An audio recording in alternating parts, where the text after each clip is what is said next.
உன்னை தெய்வம் என்பதா குருநாதன் என்பதா என்னை பார்த்து பார்த்து வளர்ப்பதனால் அன்னை என்பதா உன்னை கடவுள் என்பதா கருணை வடிவம் என்பதா உன்னை கடவுள் என்பதா கருணை வடிவம் என்பதா ஐயா ஞானதானம் தந்த உன்னை தந்தை என்பதா உன்னை தெய்வம் என்பதா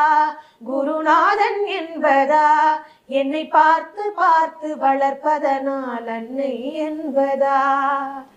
சேரும் செல்வம் எல்லாம் உன் அருளன்றோ பாடும் பாடல் எல்லாம் உன் தயவன்றோ சேரும் செல்வம் எல்லாம் உன் அருளன்றோ